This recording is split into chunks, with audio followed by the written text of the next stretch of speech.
لله رب العالمين والصلاة والسلام على نبينا محمد وعلى آله وصحبه أجمعين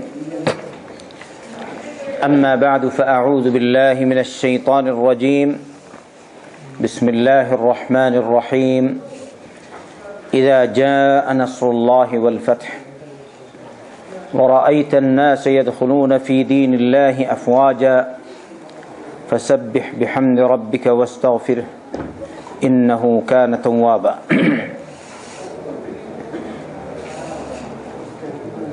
এই সূরাতুন নাসর।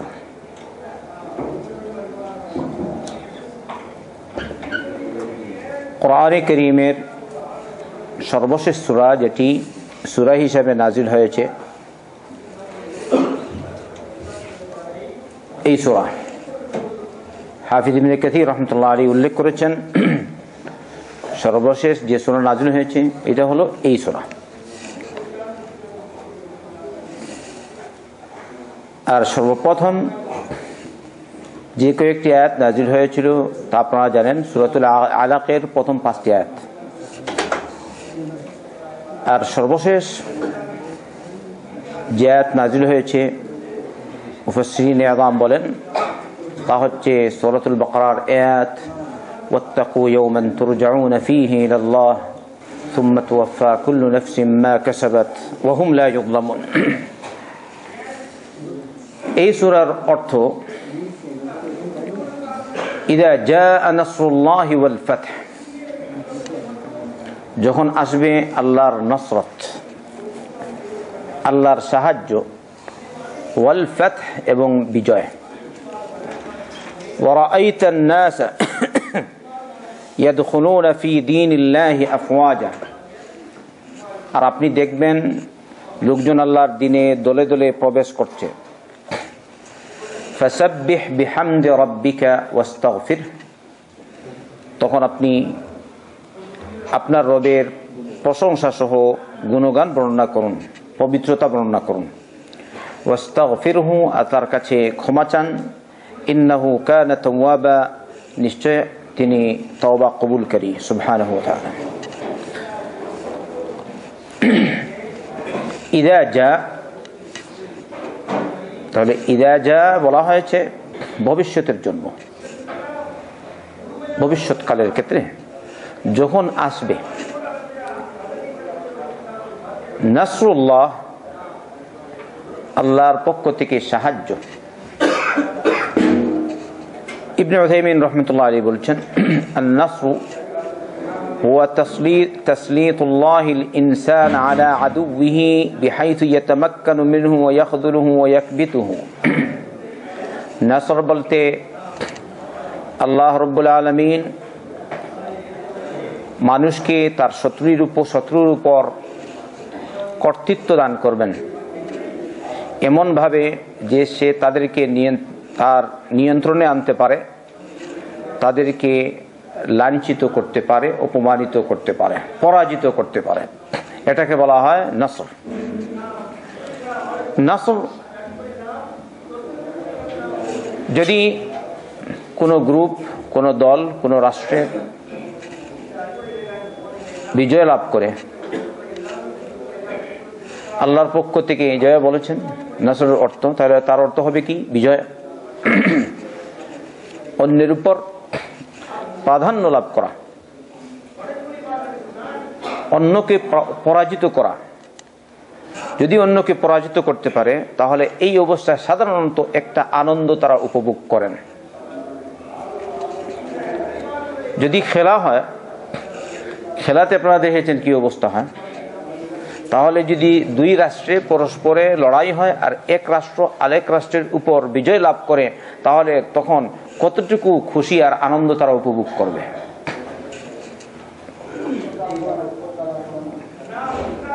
আর এখানে উদ্দেশ্য নাসর বলতে আল্লাহ রাব্বুল আলামিন মুহাম্মদ সাল্লাল্লাহু আলাইহি ওয়াসাল্লামকে সাহায্য করবেন, তাকে কর্তৃত্ব দান করবেন মক্কাবাসীর উপর। বিশেষ করে ইযা জাআ নাসরুল্লাহ, এই মক্কাবাসী আল্লাহ রাসূল সাল্লাল্লাহু আলাইহি ওয়াসাল্লামকে তার বাড়িঘর থেকে তাড়িয়ে দিয়েছিল। তারা খুব খুশি,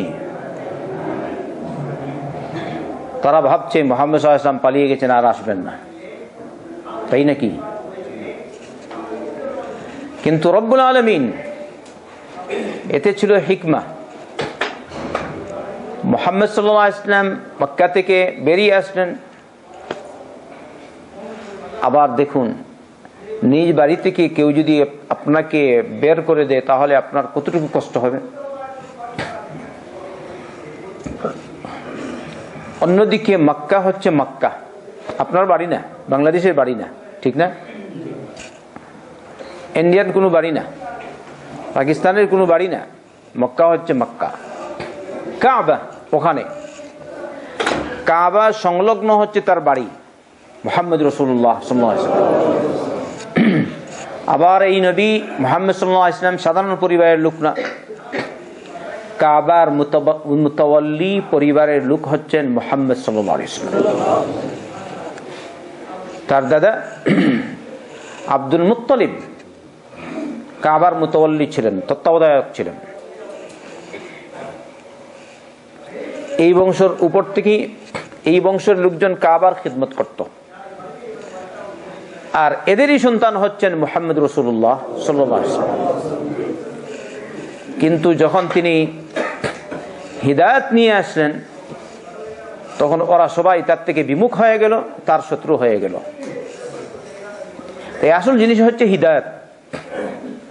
আপনি যদি হিদায়াতের পথে চলেন, হকের পথে চলেন, আপনার আপন জন আপনার শত্রু হবে। যেভাবে গত সপ্তাহে আপনারা দেখেছেন, আপনারা শুনেছেন, আবু লাহাব আল্লাহ রাসূল সাল্লাল্লাহু আলাইহি ওয়াসাল্লামের আপন চাচা ছিল, কিন্তু সবচেয়ে বড় শত্রু হয়েছে সে।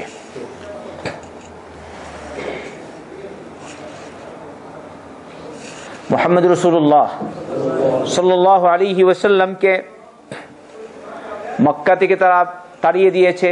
আল্লাহর নবী সাল্লাল্লাহু আলাইহি ওয়াসাল্লাম এক জায়গায় গিয়ে বললেন, হে কাবা, হে মক্কা, তুমি আমার কাছে সবচেয়ে বেশি প্রিয়। পৃথিবীতে যেসব জায়গা রয়েছে সব স্থানের মধ্যে তুমি আমার কাছে সবচেয়ে বেশি প্রিয়। আর এর আগে আল্লাহর কাছে সবচেয়ে বেশি প্রিয় তুমি। কিন্তু যদি তোমার অধিবাসীরা আমাকে বের করে না দিত তাহলে আমি ওখান থেকে বের হতাম না, আমি বাধ্য হয়ে আজকে বের হচ্ছি। কিন্তু মুহাম্মদ রাসূলুল্লাহ সাল্লাল্লাহু আলাইহি ওয়াসাল্লাম ভারাক্রান্ত ছিলেন না, সাহস ছিল, হিম্মত ছিল। তাই রব্বুল আলামিনের নির্দেশে তিনি ওখান থেকে বের হয়েছেন। আবার সাথে সাহস ছিল, গেলেন মদিনায়। মদিনায় যাওয়ার পরে আল্লাহ রব্বুল আলামিন তাকে একটি রাষ্ট্র, মদিনা ভিত্তিক রাষ্ট্র গঠন করার তৌফিক দিলেন। হলো নিয়মতান্ত্রিক রাষ্ট্র। এবারে কাফিরদের সাথে বিভিন্ন সময়ে লড়াই হয়েছে। আল্লাহ রাব্বুল আলামিন মুহাম্মদ রাসূলুল্লাহ সাল্লাল্লাহু আলাইহি ওয়াসাল্লামকে ইসলামের প্রথম যে যুদ্ধ ছিল, যে যুদ্ধকে রব্বুল আলামিন আল ফুরকান বলেছেন, হক আর বাতিলের মধ্যে পার্থক্যকারী যুদ্ধ, তা হচ্ছে বদরের যুদ্ধ। বদরের যুদ্ধে রব্বুল আলামিন মুহাম্মদ রাসূলুল্লাহ সাল্লাল্লাহু আলাইহি ওয়াসাল্লামকে বিজয় দান করলেন। নবী বিজয়ী হলেন, সাহাবে کرام বিজয়ী হলেন রাদিয়াল্লাহু আনহুম আজমাইন। 70 জন কাফিরকে তারা কতল করলেন আর 70 জন কাফিরকে বন্দী করলেন। ঘটনা আপনারা অনেকেই জানেন।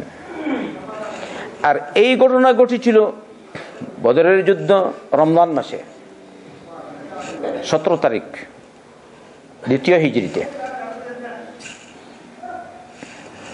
অন্যদিকে মক্কা বিজয়, ইযা জাআ নাসরুল্লাহ ওয়াল ফাতহু,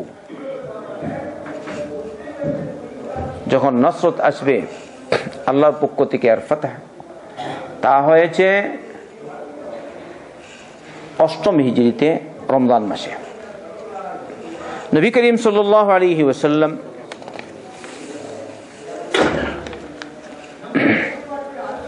এর সাথে কাফেরদের চুক্তি হলো 6ষ্ঠ হিজরিতে সুলহ হুদায়বিয়া, প্রসিদ্ধ চুক্তি। একে বলা হয় হুদায়বিয়ার সন্ধি। আল্লাহ রাসূল সাল্লাল্লাহু আলাইহি ওয়াসাল্লাম বেরিয়েছিলেন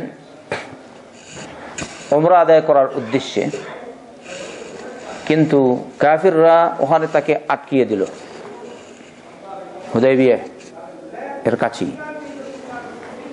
নবী করিম সাল্লাল্লাহু আলাইহি ওয়াসাল্লাম বলেছেন, আমি এসেছি লড়াইয়ের জন্য না, যুদ্ধের জন্য না, আমি এসেছি শুধু উমরা করব আর চলে যাব। কিন্তু তারা বাধা প্রদান করলো। শয়তান শত্রু সবসময় চৌকান্না থাকে, কারণ তারা দেখছে যদি এখন তিনি মক্কায় ঢুকে যান, হয়তো ওখান থেকে পরে বের নাও হতে পারে, আরো মুশকিল। তাইলে আগেই তার পথ রুদ্ধ করে দেই।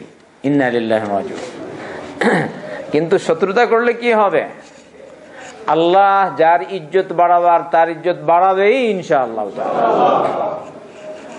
তোমার মন কপট, তুমি ওই অবস্থায় থাকবে, অসুবিধা নাই, কিন্তু যার ইজ্জত আল্লাহ বাড়াবে তার ইজ্জত বাড়বেই। আল্লাহ রাসূল সাল্লাল্লাহু আলাইহি ওয়াসাল্লামের ইজ্জত আল্লাহ বাড়িয়েছেন। এর থেকে বড় কষ্ট আর কি হতে পারে? আল্লাহ রাসূল সাল্লাল্লাহু আলাইহি ওয়াসাল্লাম উমরা করবেন, উমরার জন্য বের হয়েছেন, হ্যাঁ, আর তারা বাধা প্রদান করলো। পরবর্তীতে চুক্তি সাপেক্ষে মুহাম্মদ রাসূলুল্লাহ সাল্লাল্লাহু আলাইহি ওয়াসাল্লাম ওখান থেকে বেরিয়ে গেলেন, আবার ফিরত উমরা করেননি সাল্লাল্লাহু আলাইহি ওয়াসাল্লাম। সপ্তম হিজরিতে পরবর্তীতে এসে উমরা করেছেন, তারপরে গেছেন মদিনায় নিয়মতান্ত্রিক। 8ম হিজরিতে মক্কার মুশরিকরা নবী করিম সাল্লাল্লাহু আলাইহি ওয়াসাল্লামের সাথে যে চুক্তি ছিল সে চুক্তি তারা ভঙ্গ করেছে। পরে নবী করিম সাল্লাল্লাহু আলাইহি ওয়াসাল্লাম 10,000 সৈন্যবাহিনী নিয়ে মদিনা থেকে বেরিয়েছেন মক্কার দিকে। খুব গোপনীয়তার সাথে, গোপনীয়তা অবলম্বন করে বের হয়েছেন, কাফেররা যেন বুঝতে না পারে আল্লাহ রাসূল সাল্লাল্লাহু আলাইহি ওয়াসাল্লাম এসেছেন। তাহলে এটা হচ্ছে যুদ্ধের টেকনিক, যুদ্ধের কৌশল। মুসলমানরা এসব ক্ষেত্রে বুঝে না। অনেক মুসলমান যদি আমরা বুঝতাম তাহলে আমরা এখনো বিজয়ী থাকতাম। নিজের ভেদ বলে দেই, তাই না? কিন্তু আসলে হচ্ছে ওই শয়তান। শয়তানকে বলতে নাই, শয়তানকে শয়তান হিসেবে রাখতে হবে। আপনি কাফের, এটা হলো আল্লাহর শত্রু, ঠিক না? নবীর শত্রু, সাহাবায়ে কেরামদের শত্রু, আল্লাহর কালামের শত্রু, মুসলমানদের শত্রু। এই কাফিরকে ওই রকম ভাবা উচিত যেভাবে একটা সাপ যদি আপনার কাছে থাকে, তাহলে সাপের কি অবস্থা হয়? সাপকে আমরা ভয় করি কিনা? তাহলে আল্লাহর দুশমন, আল্লাহ বলেছেন কাফির হচ্ছে আমার দুশমন, শয়তান হচ্ছে আমাদের দুশমন, আমার দুশমন। ইন্নাশ শাইতানা লাকুম আদুওয়ান ফাত্তাখিযুহু আদুওয়া, শয়তান তোমাদের দুশমন। লা তাত্তাখিযু আদুওয়ি ওয়া আদুওয়াকুম আউলিয়া, তোমরা আমার দুশমন আর তোমাদের দুশমনদেরকে বন্ধুরূপে গ্রহণ করো না, রব বলেছেন। কিন্তু রব কি বলেছেন? সাপ আমার দুশমন আল্লাহ বলেছে, হিংস্র প্রাণী আমার দুশমন বলেছে? বলেনি। কাকে দুশমন বলেছে? কাফিরদেরকে দুশমন বলেছে। তাই দুশমনদেরকে চিনা দরকার। যদি কেউ মুনাফিক হয়, আপনি দেখেন তার ভাবসাব যেমন মুনাফিকের মতো, তাহলে তাকেও চিনতে হবে, খুব চৌকান্না থাকতে হবে। আমরা এটা বুঝি না, অনেক সময় ধোঁকা খেয়ে যাই। কিন্তু উমর ইবনে খাত্তাব রাদিয়াল্লাহু আনহু ধোঁকা খেতেন না। বিদায় তিনি যখন খেলাফতের দায়িত্ব গ্রহণ করলেন, তখন ইসলামের দিগ্বিজয়ী হয়েছিল, দিগ্বিজয় লাভ হয়েছিল উমর ইবনুল খাত্তাব রাদিয়াল্লাহু আনহুর খেলাফতকালে। কারণটা কি? তিনি বুঝতেন আল্লাহর দুশমন কোনটা, নবীর দুশমন কোনটা, সাহাবাদের দুশমন কোনটা, আর আমাদের দুশমন কোনটা, মুনাফিক দুশমন কোনটা, আর আসল দুশমন কোনটা, সবই তিনি বুঝতেন। এই জন্য তিনি বলেছেন, লাস্তু বিখাব্বিন ওয়ালাল খাব্বু ইয়াখদাউনি, আমি ধোঁকাবাজ নই, কিন্তু কোনো ধোঁকাবাজ আমাকে ধোঁকা দিতে পারে না। সুবহানাল্লাহ। তাই তো উমর ইবনে খাত্তাবের নাম শুনলে রোম সম্রাট, পারস্য সম্রাট এরকম তরতর করে কাঁপত। আমি বলি, এই জমানায় যারা প্রকৃত মুসলমান রয়েছে, যাদের মধ্যে কিছুটা স্পিরিট রয়েছে জিহাদের, তাদের কথা যদি কেউ শুনে, ওইসব দুশমনরা যেখানেই থাকুক দেখবেন ওদের বিরুদ্ধে অপারেশন করে। আর যারা নিমুজুমু নমো নমো করে, ওদের ব্যাপারে কিছুই নাই, ওদেরকে সাজ সরঞ্জাম সব দিয়ে, যত বাহিনী আছে সব দিয়ে, জলবাহিনী স্থল বাহিনী যা আছে সব দিয়ে তাদেরকে সহযোগিতা করে কিনা? আর যারা আল্লাহর পথে লোকজনকে আমর বিল মারুফ আর নাহি আনিল মুনকারের দায়িত্ব আদায় করে, হকের পথে লোকজনকে আহ্বান করে, অসৎ কাজ থেকে বারণ করে, তাদের বিরুদ্ধে লড়াই করে। আর যারা বলে তুম ভি ঠিক হো, मैं भी ठीक हूं, ये भी ठीक है, ওদের সাথে সব যত বাহিনী আছে সব বাহিনী দিয়ে তাদেরকে সাহায্য করে। সবাই বলি নাউযুবিল্লাহ। আমার কথা সত্য না মিথ্যা বুঝবেন, একটু আন্তর্জাতিক চোখ এদিক সেদিক নাড়াবেন। উমর ইবনে খাত্তাব রাদিয়াল্লাহু আনহু সবার আগে মুহাম্মদ রাসূলুল্লাহ সাল্লাল্লাহু আলাইহি ওয়াসাল্লাম আল্লাহর পথে জিহাদ করেছেন। বদরের যুদ্ধে নিজে অংশগ্রহণ করেছেন, উহুদের যুদ্ধে নিজে অংশগ্রহণ করেছেন, ফতেহ মক্কার সময় আল্লাহর রাসূল সাল্লাল্লাহু আলাইহি ওয়াসাল্লাম নিজে অংশগ্রহণ করেছেন কিনা? না বলেছেন শুধু তোমরা চলে যাও, আমি এখানে বসে থাকবো। তাই তিনি হচ্ছেন প্রধান সেনাপতি, আমাদের নবী মুহাম্মদ রাসূলুল্লাহ সাল্লাল্লাহু আলাইহি ওয়াসাল্লাম, রাষ্ট্রপ্রধান মুহাম্মদ রাসূলুল্লাহ সাল্লাল্লাহু আলাইহি ওয়াসাল্লাম, মসজিদের ইমাম মুহাম্মদ রাসূলুল্লাহ সাল্লাল্লাহু আলাইহি ওয়াসাল্লাম, সর্বশেষ নবী মুহাম্মদ রাসূলুল্লাহ সাল্লাল্লাহু আলাইহি ওয়াসাল্লাম, সর্বশ্রেষ্ঠ নবী মুহাম্মদ রাসূলুল্লাহ সাল্লাল্লাহু আলাইহি ওয়াসাল্লাম, সর্বশ্রেষ্ঠ সৃষ্টি মুহাম্মদ রাসূলুল্লাহ সাল্লাল্লাহু আলাইহি ওয়াসাল্লাম। কিন্তু শুধু আপনি এরকম বললে হবে না, আমল করতে হবে।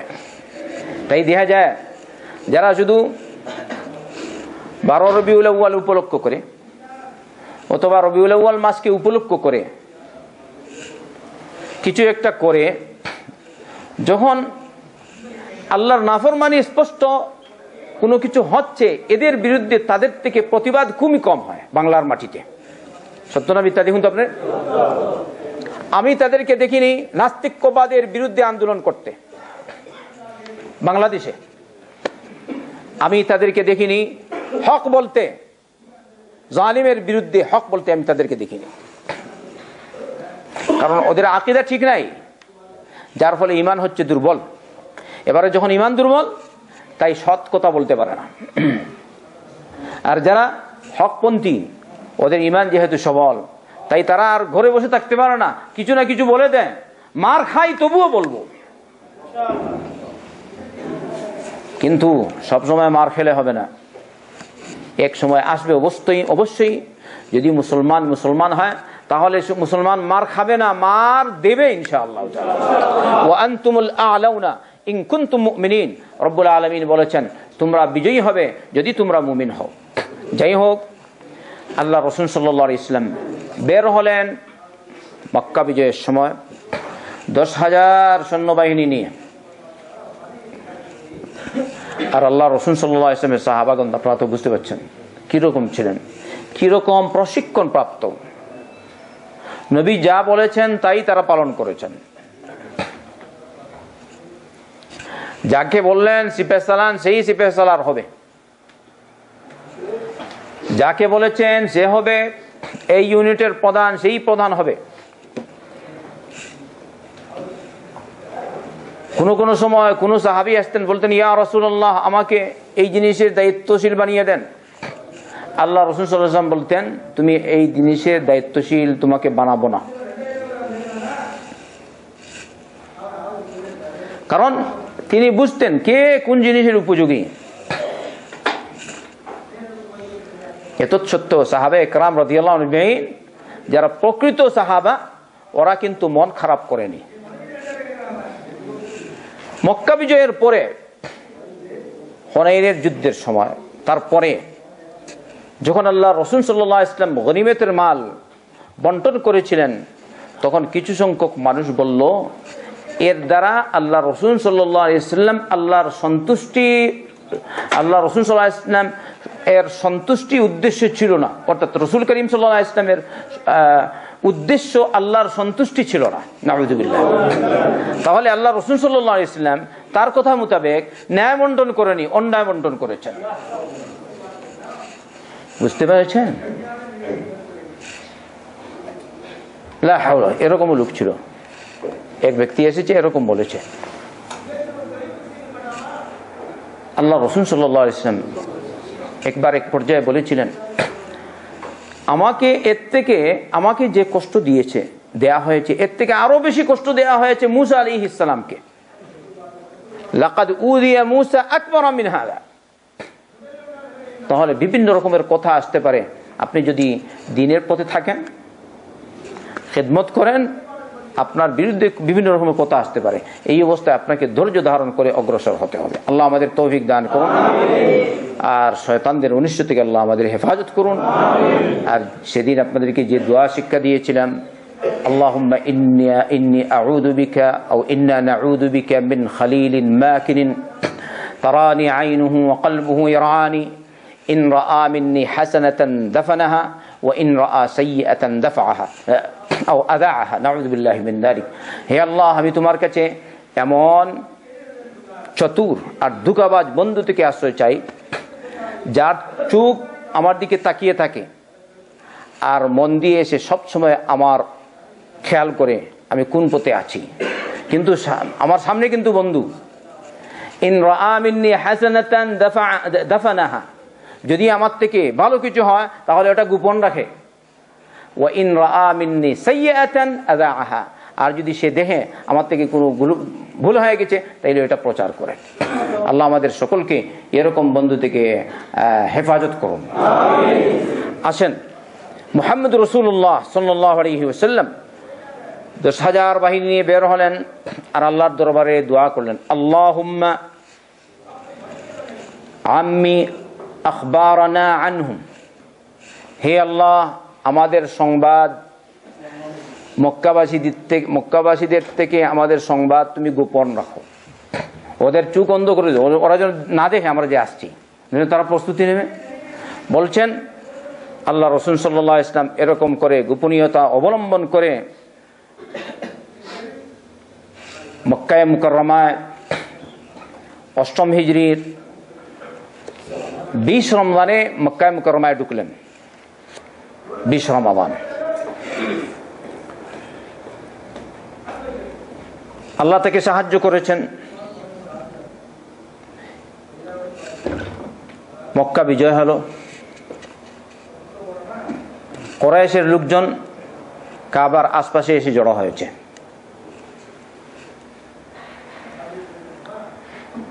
ওই সময় কাবার দরজার চৌকাঠ ধরে আল্লাহ রসুল সাল্লাল্লাহু আলাইহি ওয়াসাল্লাম বললেন, ইয়া মা'শারা কুরাইশ মা তাযুন্নুনা আন্নী ফাইলুম বিকুম। হে কুরাইশের লোকজন, তোমরা কি মনে করো, তোমাদের ধারণা কি আমি তোমাদের ব্যাপারে কি করতে পারি?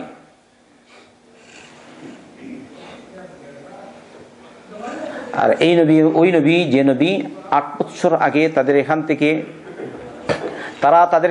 তাকে তাড়িয়ে দিয়েছে। আজ এই মক্কা তিনি বিজয় করেছেন কত বছর পরে? 8 বছর পরে। সুবহানাল্লাহি বিহামদিহি। বড়াই করবেন না। আজকে আপনার সুদিন, হয়তো কিছুদিন পর আপনার দুর্দিন হতে পারে, ঠিক না? আজ আপনি বলেছেন এরকম, বেশ দিন না ইনশাআল্লাহ তাআলা।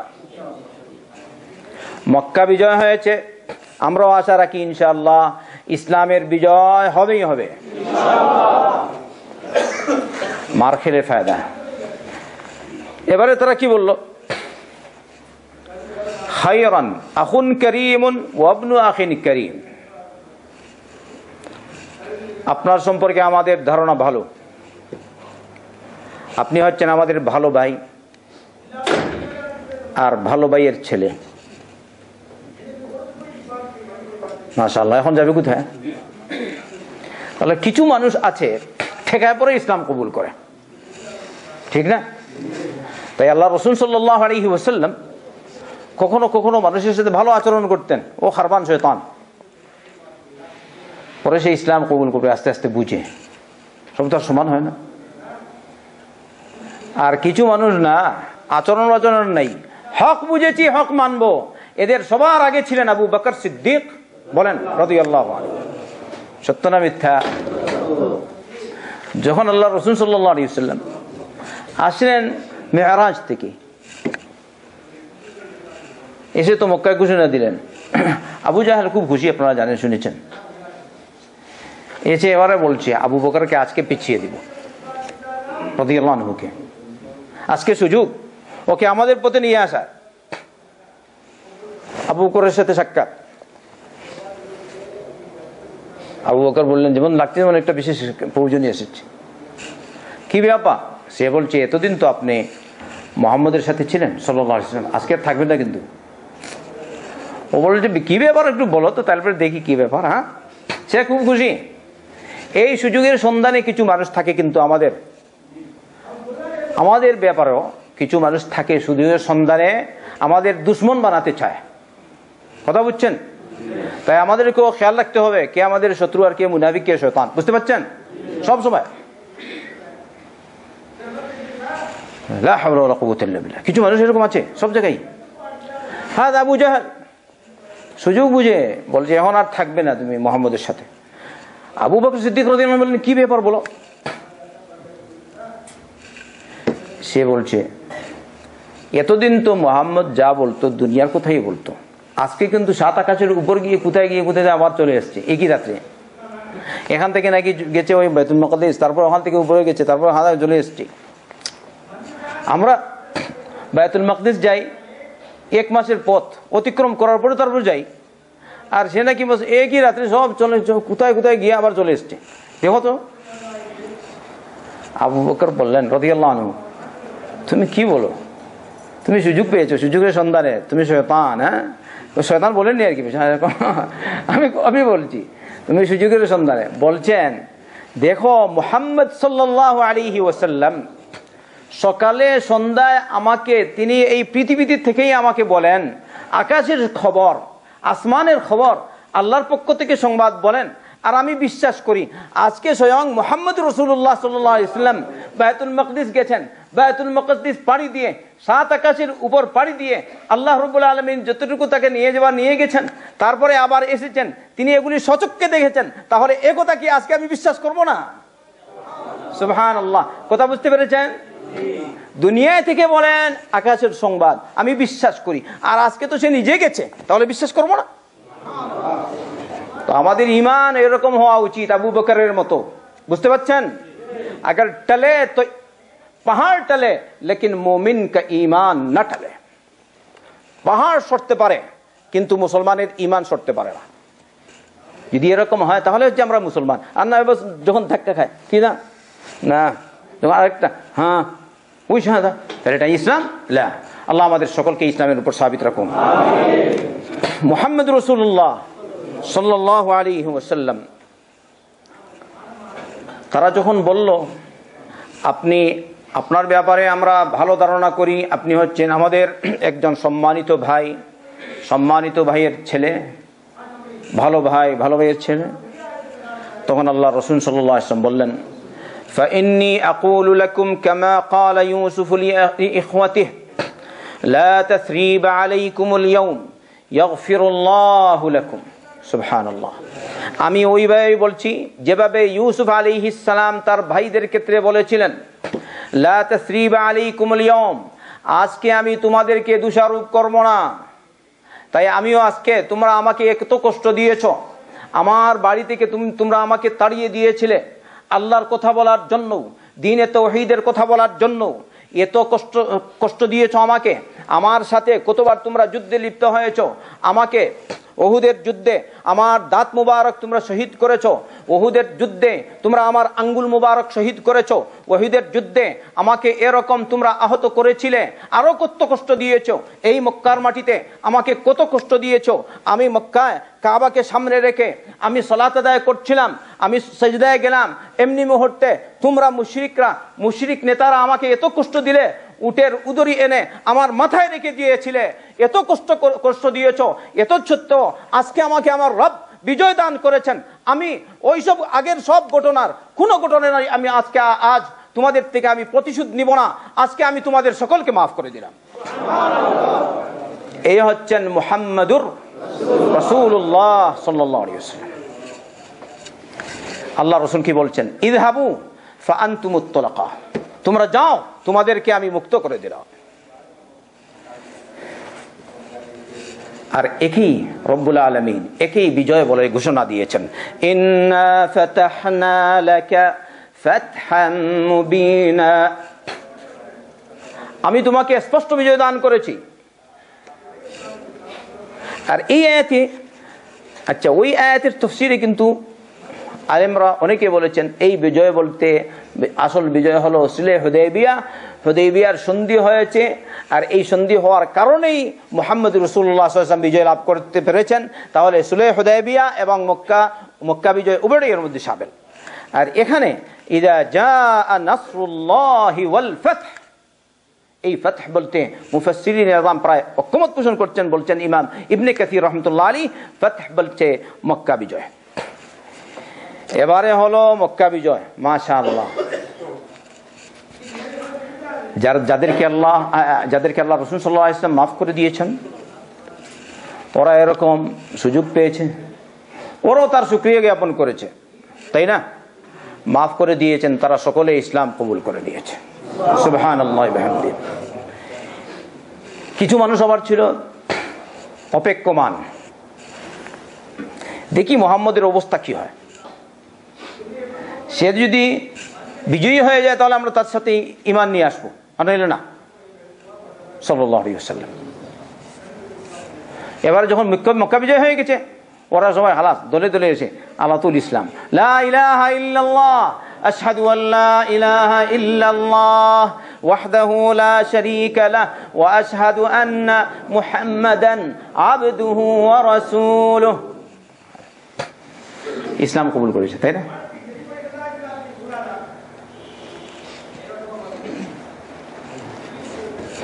তাই আল্লাহ বলেছেন পরবর্তীতে আয়াতে, ইযা জাআ নাসরুল্লাহি ওয়াল ফাতহ ওয়া রাআইতান নাসা ইয়াদখুলুনা ফি দীনিল্লাহি আফওয়াজা, লোকজনকে যখন আপনি দেখবেন আল্লাহর দ্বীনে দলে দলে তারা প্রবেশ করছে। এই মক্কা বিজয় হওয়ার পরেই বিভিন্ন জায়গা থেকে মানুষ আসতো, এক তো মক্কাবাসী সবাই ইসলাম কবুল করেছে, বাইরে থেকে লোকজন দলে দলে এসে ইসলাম কবুল করতে লাগলো। সুবহানাল্লাহ। ওয়া রাআইতান নাস ইয়াদখুলুনা ফি দীনিল্লাহি আফওয়াজা, তারপরে আমি সংক্ষিপ্ত করে নিচ্ছি এখন, ফাসাব্বিহ বিহামদি রাব্বিকা ওয়াস্তাগফিরহু। যখন আপনি এই অবস্থা দেখবেন, লোকজন দলে দলে আসছে, মক্কা বিজয় হয়ে গেছে, মদিনার লোকজন তো আছেই, হ্যাঁ, তখন আপনি কি করবেন? ফাসাব্বিহ বিহামদি রাব্বিক ওয়াস্তাগফিরহু। আসলে বাহ্য তো বলার এরকম যেমন লাগছিল, বলা হবে তখন তুমি আল্লাহর শুকরিয়া জ্ঞাপন করবো, তাই নাকি? কিন্তু এই শব্দ না এসে অন্যটা এসছে, ফাসাব্বিহ বিহামদি রাব্বিক, তুমি তোমার রবের পবিত্রতা বর্ণনা করো, হামদ প্রশংসা বর্ণনার সাথে সাথে। তাহলে একটা হচ্ছে তাসবিহ আর একটা হচ্ছে হামদ। তাসবিহ আর হামদ দুটোই একসাথে এখানে একসাথে উল্লেখ করা হয়েছে, এক তাসবিহ আর একটা কি হামদ। তাহলে তাসবিহ কি? আত-তাসবিহু তানজিহুল্লাহি তাআলা আম্মা লা ইয়ালিকু বিজালালিহি, আল্লাহর শানের বিপরীত যেটা আল্লাহর জন্য উপযোগী না, এ থেকে আল্লাহর পবিত্রতা বর্ণনা করা, এর নাম হচ্ছে তাসবিহ। তাই আপনি যখন বলবেন সুবহানাল্লাহ, তার মানে আমি আল্লাহর পবিত্রতা বর্ণনা করছি, এরকম গুণাবলী থেকে যেসব গুণ আল্লাহর জন্য উপযোগী না, কথা বুঝছেন, অনুপযোগী গুণ যেগুলো। তাহলে যখন আপনি বলবেন সুবহানাল্লাহ, উদাহরণ, তখন আপনি বুঝে শুনে বলতে হবে আল্লাহর শরীক কেউ নাই, ঠিক না? ওটি তাই আল্লাহ রাব্বুল আলামিন নিজে বলেছেন ফাসুবহানাল্লাহি ওয়া তাআলা আম্মা ইউশরিকুন। সুবহানাল্লাহ ওয়া তাআলা আম্মা ইউশরিকুন। তারা যে আল্লাহর সাথে শিরিক করে, এর থেকে আল্লাহ মুক্ত, এর থেকে আল্লাহ পবিত্র। তাহলে তাসবিহ সব রকমের অনুপযোগী গুণ থেকে আল্লাহ মুক্ত, আল্লাহ পবিত্র। সুবহানাল্লাহ। তাই দেখুন, সুবহানাল্লাহ কেউ যদি 100 বার পাঠ করে, আল্লাহ রাসূল সাল্লাল্লাহু আলাইহি ওয়াসাল্লাম বলেছেন রব্বুল আলামিন তাকে 1000 নেকি দান করবেন, কিংবা তার 1000 গুনাহ মাফ করবেন। সহিহ মুসলিমের riwayat। তো সুবহানাল্লাহ, তাই সুবহানাল্লাহ বলার ফজিলত বেশি। ফাসাব্বিহ বিহামদি রাব্বিক। হামদ কাকে বলে? আল্লাহর পরিপূর্ণ গুণগান বর্ণনা করা, মাহাব্বত ভালোবাসা, আর আজমত সহকারে, বড়ত্ব সহকারে আল্লাহর প্রতি মহব্বত আছে, ভালোবাসা সহ আপনাকে বলতে হবে আল্লাহর গুণগান আলহামদুলিল্লাহ। আর আপনি বলছেন এমনি বললেন আলহামদুলিল্লাহ, মুসলমানরা বলে হিসেবে, তাহলে মুসলমান? যেমন অনেক হিন্দু বলে লা ইলাহা ইল্লাল্লাহ, তো সে কি মুসলমান? অনেক হিন্দু ভালোভাবে, মুসলমানরা যতটুকু জানে এর থেকে বেশি জানে। সাধারণত আমাদের এক ভাই এখানে ছিলেন অনেক পূর্বে, মুরব্বী ভাই আরমান আলী। তিনি বলেছেন তার এলাকায় এক পীর ছিল, হিন্দু পীর। নাউযুবিল্লাহি মিন যালিক। পীরতন্ত্র যে ঠিক না, এটা একটা প্রমাণ। আচ্ছা, তুমি যে বলো পীর, তাহলে তো মুসলমান পীর অনেকটা মানা যায়, ঠিক না? ওইটা হিন্দু পীর। হিন্দু কিরকম পীর? সে নাকি 5 পারা কোরআন হিফজ করেছে। এবারে যেহেতু 5 পারা হিফজ কোরআন করেছে, তাই মানুষ বলে না তার মধ্যে একটা কিছু আছে, না হলে সে 5 পারা কোরআন হিফজ করলো কিরকম? বুঝতে পারলেন তো? এই হচ্ছে বেলকি বাজের পিছনে মানুষ পড়ে যায়।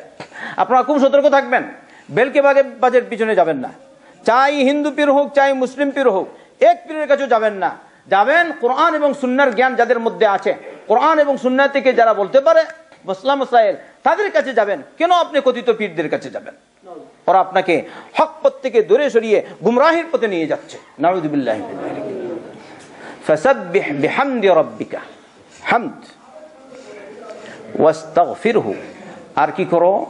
আল্লাহর কাছে ক্ষমা চাও। দেখুন তো, আমাদের নবী মুহাম্মদুর রাসূলুল্লাহ সাল্লাল্লাহু আলাইহি ওয়াসাল্লামের আগের পিছনের সমস্ত গুনাহ মাফ। মাফ কিনা? একমত আপনারা? না দ্বিমত আছে? একমত? দ্বিমত হলে আবার অসুবিধা আছে আরেকটা। অন্যদিকে আল্লাহ রাব্বুল আলামিন তাকে হেফাজত করে রাখেন, তার থেকে গুনাহ হবেই না। আলহামদুলিল্লাহ, এটা হচ্ছে মুহাম্মদের ইজ্জত সাল্লাল্লাহু আলাইহি ওয়াসাল্লাম। আল্লাহ রাসূল সাল্লাল্লাহু আলাইহি ওয়াসাল্লাম রাতে তাহাজ্জুদের সালাত পড়তেন লম্বা, তার পা মুবারক ফেটে যেত অথবা ফুলে যেত, আর কোন কোন ফরমায়েশে এরকম ফেটে যেত। সুবহানাল্লাহ, এরকম হতো। মা আয়েশা বলেন, ইয়া রাসূলুল্লাহ, আপনি এত কষ্ট করছেন সালাত, অথচ ওয়াকাদ গাফারাল্লাহু লাকা মা তাকাদ্দামা মিন যামবিকা ওয়া মা তাআখার, অথচ আল্লাহ আপনার আগের পিছনের সমস্ত গুনাহ মাফ করে দিয়েছেন। তখন নবী করিম সাল্লাল্লাহু আলাইহি ওয়াসাল্লাম বললেন, আফালা আকুনু আবদান শাকুরান, আমি কি আল্লাহর শুকরগুজার বান্দা হব না?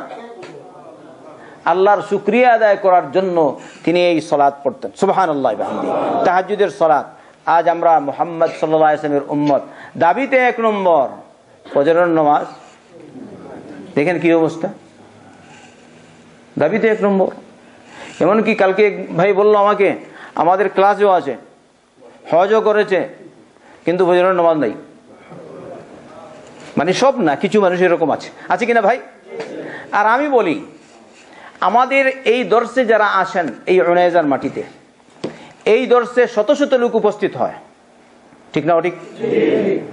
আজকে এই দর্শে কম লোক হয়নি, বৃহস্পতিবারে কম লোক হয়নি, শুক্রবারে কম হয়নি। এই সেন্টার ছাড়া আমাদের যেসব দর্শ হয়েছে বিভিন্ন বাসায় বা ভিলাগুলোতে, দেখুন আমাদের লোক সংখ্যা কম না ইনশাআল্লাহ তাআলা, অনেক লোক। যেসব দর্শে আমি যাই, আমি বলি ওদেরকে বাদ দিন, এই সেন্টারে যারা উপস্থিত এরা সবাই যদি ফজরের নামাজ পড়ে, তাহলে মসজিদে কিন্তু লোক কম হবে না। ওনাদের আনাচে কানাচে, কি বলেন আপনারা?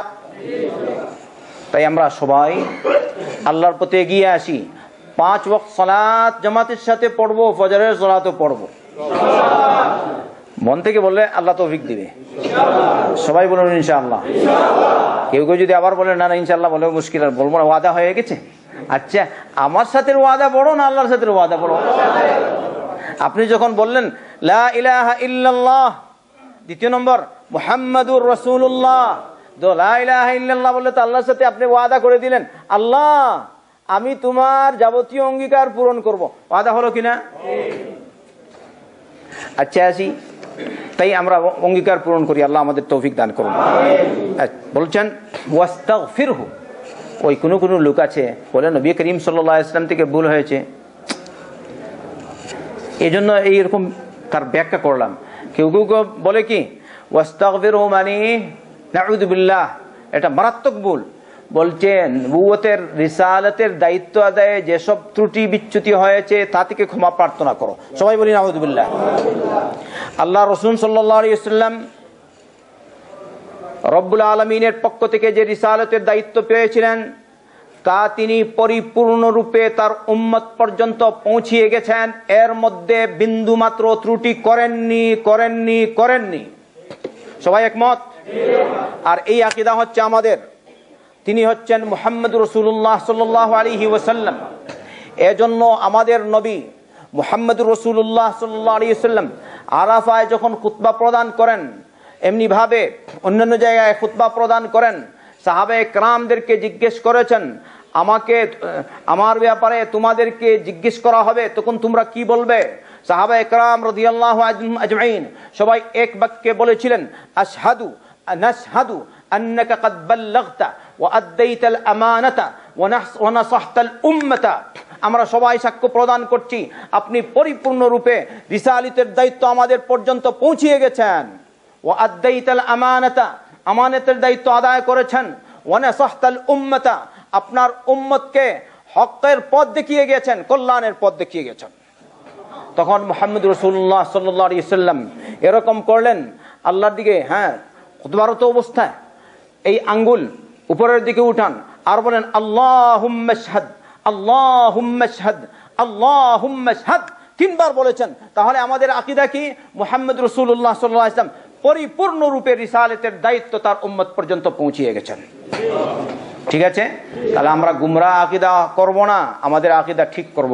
এবারে যখন রব্বুল আলামিন এই আয়াতটি নাযিল করলেন, বললেন ফাসাব্বিহ বিহামদি রাব্বিকা ওয়াস্তাগফির ইন্নাহু কানা তাওয়াবা ইযা জাআ নাসরুল্লাহি ওয়াল ফাth ওয়া রাআইতান নাসা ইয়াদখুলুনা ফি দীনিল্লাহি আফওয়াজা ফাসাব্বিহ বিহামদি রাব্বিকা ওয়াস্তাগফির ইন্নাহু কানা তাওয়াবা।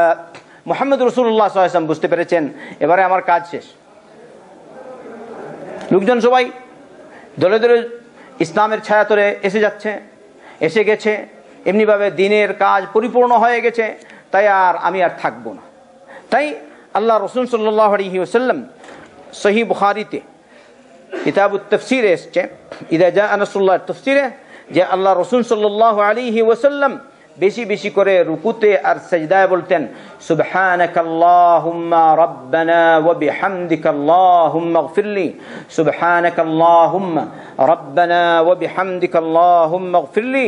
অর্থাৎ এই আয়াতটি নাযিল হওয়ার পরে বেশি বেশি করে সূরা রুকুতে আর সাজদায় এই তাসবিহ পাঠ করতেন। তাহলে এই তাসবিহ আমরা পাঠ করব কিনা? অনেক মুসলমান জানে না। যারা জানে না আপনারা আমল করুন, আমার দর্শ যারা পরে শুনবেন আপনারা আমল করবেন, বলবেন না এটা অন্য মযহব না। যে পথে ছিলেন মুহাম্মদ রাসূলুল্লাহ সাল্লাল্লাহু আলাইহি ওয়াসাল্লাম সেই পথই আমাদের, যে মযহব ছিল মুহাম্মদ সাল্লাল্লাহু আলাইহি ওয়াসাল্লামের ওই পথই আমাদের। তাই আমরা রুকুতে সাজদায় বলবো সুবহানাকাল্লাহুম্মা রাব্বানা ওয়া বিহামদিকাল্লাহুম্মা ইগফিরলি। এই সূরা যখন নাজিল হলো, আমি বলেছি এই সূরা বোঝা গেল যে আল্লাহ রাসূল সাল্লাল্লাহু আলাইহি ওয়াসাল্লামের কাজ শেষ। তাই আল্লাহ রাব্বুল আলামিন তাকে আর দুনিয়াতে আর বেশি দিন রাখবেন না, তুলে নেবেন। উমর ইবনে খাত্তাব রাদিয়াল্লাহু আনহু এই তাফসীর জানতেন। আব্দুল্লাহ বিন আব্বাস রাদিয়াল্লাহু আনহুমা আল্লাহ রাসূল সাল্লাল্লাহু আলাইহি ওয়াসাল্লামের চাচাতো ভাই, বয়স কম, তিনিও জানতেন। সাহাবায়ে কেরামদের মধ্যে যিনি তাফসিরে সবচেয়ে বেশি পারদর্শী ছিলেন তিনি হচ্ছেন আব্দুল্লাহ বিন আব্বাস রাদিয়াল্লাহু আনহুমা। এই জন্য তার উপাধি হচ্ছে রাইসুল মুফাসসিরিন, মুফাসসিরিনদের লিডার আব্দুল্লাহ বিন আব্বাস রাদিয়াল্লাহু আনহুমা। আর এটা কেন, তার কারণও রয়েছে। একবার আব্দুল্লাহ বিন আব্বাস রাদিয়াল্লাহু আনহুমার খালা হচ্ছেন মাইমুনাহ রাদিয়াল্লাহু আনহা, যিনি নবী করিম সাল্লাল্লাহু আলাইহি ওয়াসাল্লামের স্ত্রী, নবী করিম সাল্লাল্লাহু আলাইহি ওয়াসাল্লামের নবী পত্নীদের একজন, আমাদের মায়েদের একজন, এক আম্মা হলেন মাইমুনাহ রাদিয়াল্লাহু আনহা। আব্দুল্লাহ বিন আব্বাস তার খালার বাড়িতে যেতেন। আমরাও ছোটবেলা যেতাম কিনা, এখনো বাচ্চারা যায় কিনা? আপনি যদি বলেন হ্যাঁ তোমার খালার বাড়িতে আজকে যাবেন, দেখবেন সবাই হাততালি দেয়, খুব খুশি, ঠিক না ঠিক? যদি বলে হ্যাঁ মামার বাড়িতে যাবে, ও আরো মুশকিল, আরো খুশি, মুশকিল বলছি, আরো খুশি, আরো মবসুত, বাচ্চাদের অবস্থা, তাই তো? আচ্ছা, যদি আপনি মনে হন কি ওখানে সৌদিতে বলে এবার তোমার বাড়িতে আগে বাগেই নানার বাড়িতে যাব, হয়তো আরো খুশি, কারণ নানার বাড়ির কথা মানুষ বেশি, মানে বাচ্চাদের বেশি স্মরণ হয়, কারণ ওখানে গেলে যা চায় তাই পায়, কোনো মানে ধমক টমক কিছুই নেই, ঠিক না ঠিক বলেন তো? আচ্ছা, যাই হোক, আব্দুল্লাহ বিন আব্বাস রাদিয়াল্লাহু আনহুমা তার খালার বাড়িতে গেছেন, আর তাহলে এই হিসাবে তার খালুকে হচ্ছেন মুহাম্মদুর রাসূলুল্লাহ সাল্লাল্লাহু আলাইহি ওয়াসাল্লাম। মাশাআল্লাহ, তাবারাকাল্লাহ। আচ্ছা, নবী করিম সাল্লাল্লাহু আলাইহি ওয়াসাল্লাম রাত্রে জাগলেন নিয়ম মতো তাহাজ্জুদের সালাত পড়ার জন্য। আব্দুল্লাহ বিন আব্বাস রাদিয়াল্লাহু আনহুমা নবী গেছেন হাম্মামে, তিনি ছোট বাচ্চা, পানি টানি সব ব্যবস্থা করে নবী করিম সাল্লাল্লাহু আলাইহি ওয়াসাল্লামের সামনে গিয়ে পেশ করেছেন। সুবহানাল্লাহ, আল্লাহ নবী কত খুশি। যদি আপনি যদি বড় হয়ে যান আর একজনকে একটা জিনিস হাদিয়া দেন, কি বলেন, খুশি হয় কিনা? ওই আমি মাঝে মধ্যে দেখেন না, ও সে আমাকে এইটা দিয়ে, আমি মাঝে মধ্যে তার প্রশংসা করি কিনা বলেন তো? হ্যাঁ, দেখ করি, কেন? স্বাভাবিক, মানুষ খুশি হয়। কিন্তু আপনি যদি আঘাত দেন তাহলে কি হবে? দোয়ার পরিবর্তে কি আসবে? বদদুয়া। স্বাভাবিক, এটা অস্বাভাবিক কিছু না, এটা স্বাভাবিক। আল্লাহ রাসূল সাল্লাল্লাহু আলাইহি ওয়াসাল্লাম যখন দেখলেন পানি কে দিয়েছে, আমি এনেছি, ছোট বাচ্চা। ওই সময় নবী করিম সাল্লাল্লাহু আলাইহি ওয়াসাল্লাম যখন মারা যান তখন তিনি ওই কোন রকম হয়তো 14-15 বছর বাচ্চা হবে, ফুল স্মরণ হচ্ছে না, লা হাসতুল ইহতিলাম, অর্থাৎ ওই সাবালক হওয়ার মতো। তাহলে এই ছোট বাচ্চা ছিলেন। এবারে যখন নবী করিম সাল্লাল্লাহু আলাইহি ওয়াসাল্লাম পানি দিলেন, তিনি এত খুশি হয়ে দোয়া করলেন, আল্লাহুম্মা আল্লিমহুল কিতাবা ওয়াল হিকমাতা, হে আল্লাহ তুমি তাকে কিতাবের জ্ঞান দান করো আর হিকমতের জ্ঞান দান করো। আর হিকমত বলতে কি? সুন্নাহ, নবীর সুন্নাহর জ্ঞান দান করো। আর কোন রওয়ায়াতে তা'বীরের কথাও আছে। সুবহানাল্লাহ। যাই হোক, আল্লাহ রাসূল সাল্লাল্লাহু আলাইহি ওয়াসাল্লাম তার জন্য দোয়া করলেন, বলেছেন কিতাবের জ্ঞান দান করো, যার ফলে তিনি সাহাবায়ে কেরামদের মধ্যে সবার সেরা মুফাসসির হয়েছেন আব্দুল্লাহ বিন আব্বাস রাদিয়াল্লাহু আনহু। তাহলে শুধু বোঝা গেল শুধু বই পড়লে হয় না। কি বলেন? শুধু বই পড়লে হয়? কেউ যদি মনে করেন আমি আমার স্মরণশক্তি খুব ভালো, আর কিছু লাগে না, কি দোয়া দোয়া লাগে কিনা? আব্দুল্লাহ বিন আব্বাস রাদিয়াল্লাহু আনহুর জন্য আল্লাহ রাসূল সাল্লাল্লাহু আলাইহি ওয়াসাল্লাম দোয়া করেছেন। আর বর্তমানে আমাদের জন্য দোয়া লাগবে। যারা কোরআন পড়ে, কায়দা পড়ে, এখানে এই সেন্টারে হয়তো কেউ আছে সবার স্মরণশক্তি সমান না, কারো স্মরণশক্তি দুর্বল। তুমি স্মরণশক্তি দুর্বল নয়, মুশকিল, আসতে থাকো, পড়তে থাকো, আর ওখানে আল্লাহর দরজায় নক করো। তার মানে কোনটা? দোয়া করো, সেজদায় বলো, তাহাজ্জুদের সালাতে বলো আল্লাহ আমাকে কোরআন পড়ার, কোরআন শিখার তৌফিক দাও, আল্লাহ দিবে ইনশাআল্লাহ। আমার কাছে যারা আসে এখানে ওই মুবারকের আপাতত 12টার পরে তারা 7 জন এখানে কোরআন পড়তে আসেন, আলহামদুলিল্লাহ 7 জন। আরো আছে কয়েকজন, ওরাও আছে। ওরা বলে উস্তাদ আপনি আমাদের জন্য দোয়া করুন। আমি দোয়া তো সব সময় করি, দোয়া কোন সময় করি না? যারা কাজ শেষ হওয়ার পরে 12টার পরেই এখানে এসে যায়, ঘরে গিয়ে ঘুমাবে। আর না অনেক মানুষ আছে টিভি দেখে ঘুমায়, বলে আরো খালাম আমি মুশকিল, আরো কিছু সময় আমি টিভি দেখে তারপর ঘুমাবো। ঠিক না ঠিক বলেন তো? আর এরা এই সময়টা কাজে লাগিয়ে এখানে আসছে, এদের জন্য দোয়া আসবে কিনা? আচ্ছা আমি বলি, আমি যদি দোয়া নাও দেই মুখ দিয়ে, মন থেকে দোয়া আসছে কিনা? তাই আমি আপনাদের সকলকে বলছি, সময়টা কাজে লাগান, আল্লাহর কালাম পড়ুন, আল্লাহর কালাম শিখুন। এই কাজ আপনার সাথে যাবে, যেভাবে আল্লাহ রাসূল সাল্লাল্লাহু আলাইহি ওয়াসাল্লাম বলেছেন, ইকরাউল কুরআনা ফাইন্নাহু ইয়াতি ইয়াউমাল কিয়ামাতি শাফিআন লিআসহাবিহি। তোমরা কোরআন শিখো, কোরআন পড়ো, কারণ কোরআন কিয়ামতের দিন যারা কোরআন পড়বে, এর উপর আমল করবে, তাদের জন্য কোরআন সরাসরি আল্লাহর দরবারে সুপারিশ করবে। এবারে যদি আল্লাহর কালাম আল্লাহর কাছে সুপারিশ করে, তাহলে ওরা নাজাত পাবে কিনা? অবশ্যই নাজাত পাবে।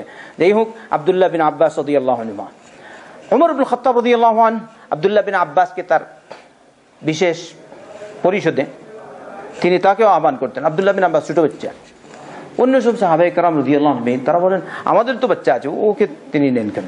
স্বাভাবিক একটা কথা আসে যায়।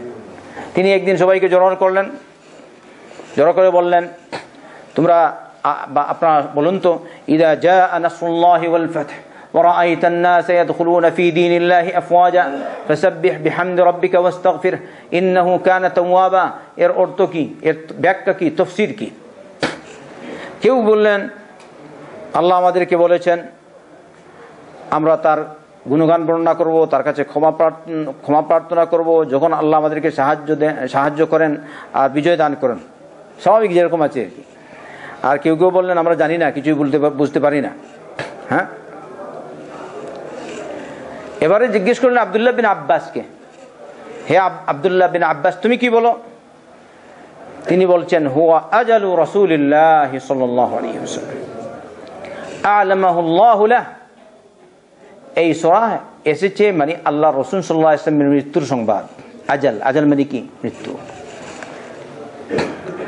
এই সূরা নাযিল করে আল্লাহ পাক মুহাম্মদ রাসূলুল্লাহ সাল্লাল্লাহু আলাইহি ওয়াসাল্লামকে জানিয়ে দিয়েছেন যে তার মৃত্যু সন্নিকটবর্তী। এবারে ওমর ইবনে খাত্তাব রাদিয়াল্লাহু আনহু বললেন, ওয়াল্লাহি মা আ'লামু মিনহা ইল্লা মা তা'লাম। আল্লাহর কসম খেয়ে বলছি, হে আব্দুল্লাহ বিন আব্বাস, তুমি যে তাফসীর জানো ওই তাফসীর আমিই জানি। সুবহানাল্লাহ। তারপরে কি হলো? এই riwayatটি বুখারীতে।